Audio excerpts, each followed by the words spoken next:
In dan on. In itu di dalam, kita sudah ngolah rasa. On itu kualitas berpikir, harus jauh pandangan skala berpikirnya. Karena leluhur kita itu Kertanegara, Gajah Mada, Tribuana Tunggadewi, bahkan Soekarno memiliki skala visi yang sangat jauh, tidak seperti kebanyakan kita sekarang. Karena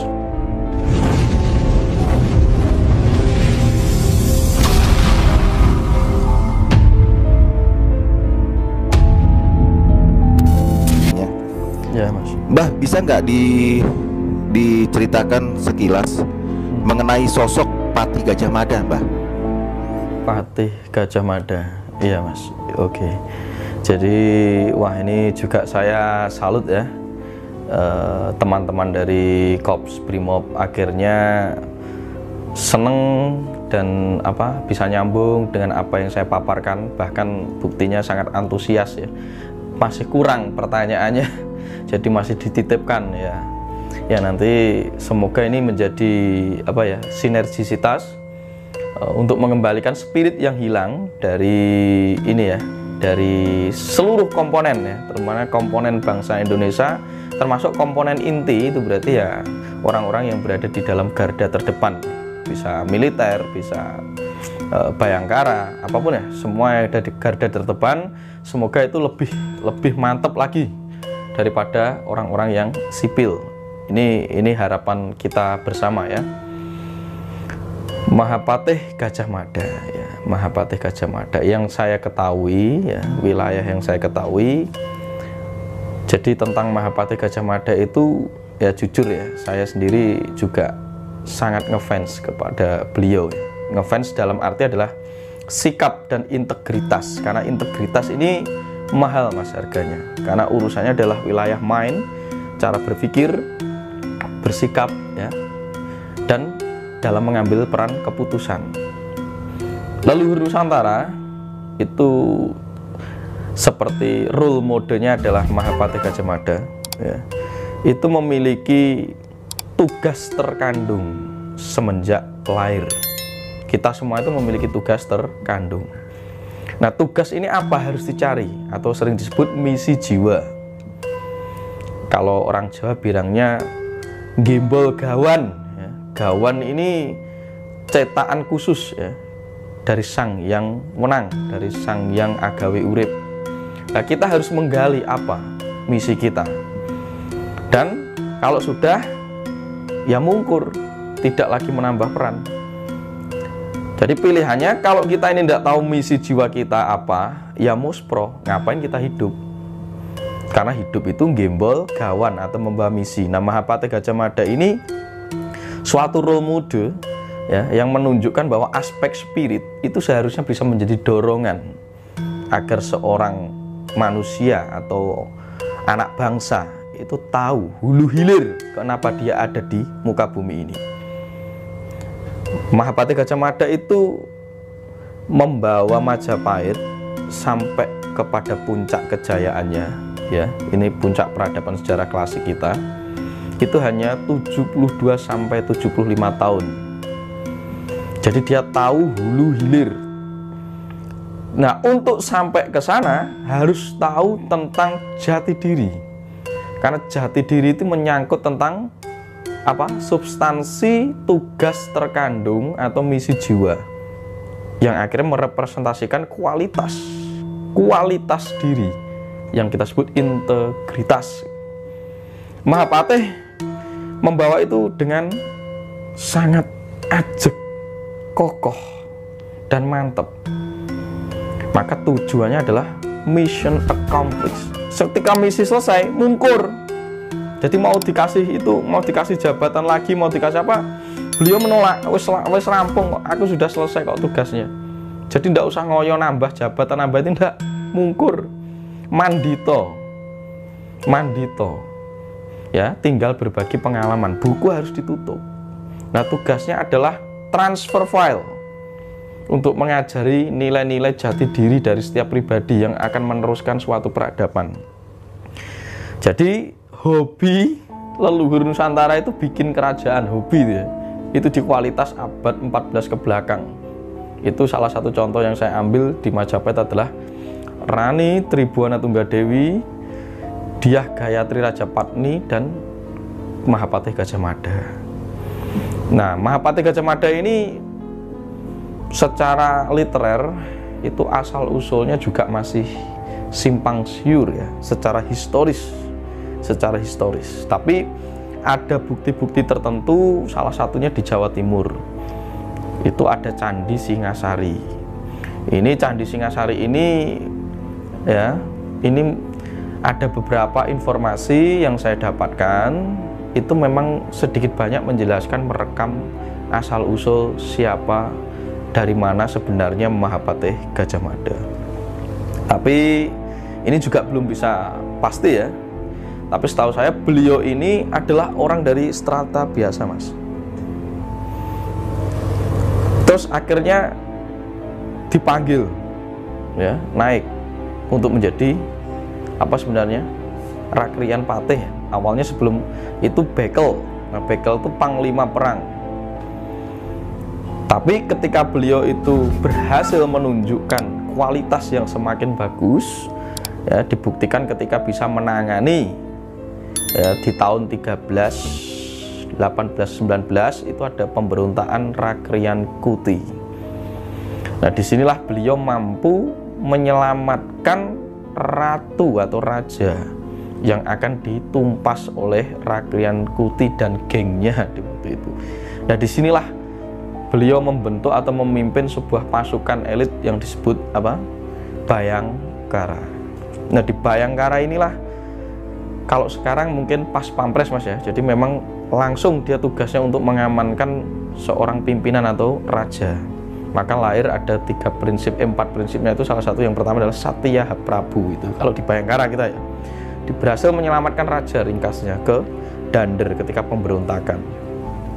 Baru disinilah beliau terus naik pamornya. Akhirnya tepat di bawah raja Rakrian Empu Patih ya, ketika dia menjadi Mahapatih. Nah, itu sudah disitulah misi dia. Dia tidak mau menambah menjadi jabatan. Dan loyalitas beliau ini luar biasa, kesetiaannya terhadap bangsa, negara, dan pimpinan. Sebagaimana dia tahu, aku ini apa kerjaku. Kalau tugasku hanya menjadi satria perang seperti Arjuna, ya aku hanya perang taunya. Sebaik-baiknya aku harus bisa perang. Perang yang terbaik menjadi diri sendiri. Tidak melekat kepada suatu yang tidak membuat kita mantep atau terseok oleh sesuatu di sekeliling kita, tapi kekokohan iman, kemantapan cara merasa dan berpikir. Mahapatih Gajah Mada mengajarkan tentang bagaimana in dan on.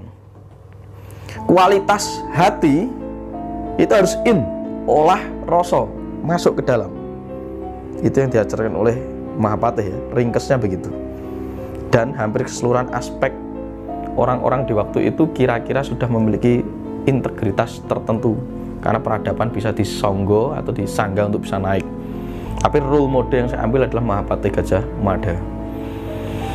Nah, terlepas dari apapun, glorifikasi ini harus ada, karena kita harus punya role model agar bangsa kita tidak minder, karena kita punya role model. Kalau glorifikasi ini kita sounding, itu bukan berarti untuk pride berlebihan, rasa bangga berlebihan, tapi rasa percaya diri harus naik bahwa kita adalah pewaris DNA bangsa besar. Itu yang saya catat. Maka save NKRI kembali ke Nusantara itu bukan berarti Nusantara keklasikannya ke kuno, tapi nilai-nilai dan substansi ini yang harus kita gali ulang dari ilmu Mahapatih. On itu berarti skala berpikir itu harus luas, Mas, mencakup mancanegara internasional, tambah wawasan, tambah ilmu.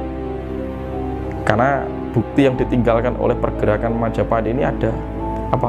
Footprint, jejak kaki di Madagaskar, ya, di Pulau Paskah, nah, itu banyak di Filipina. Nah, bukti ini karena apa?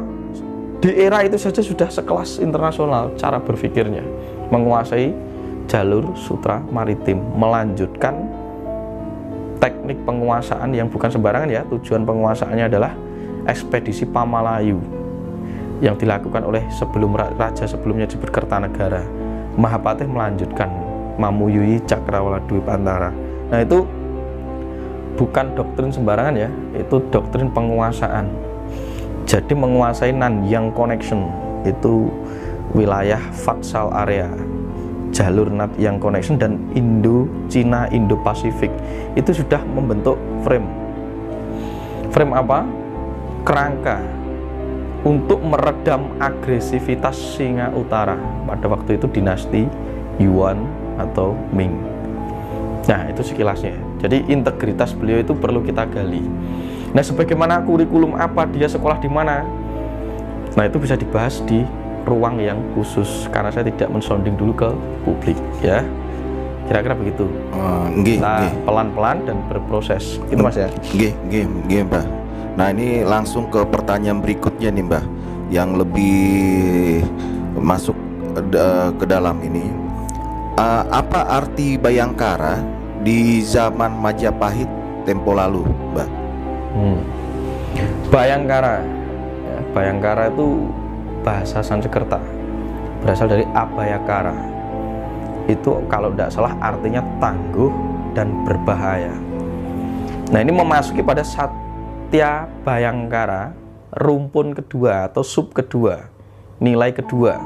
Hanyakan musuh, ini berkaitan dengan tujuan atau orientasi ini, mengenyahkan musuh.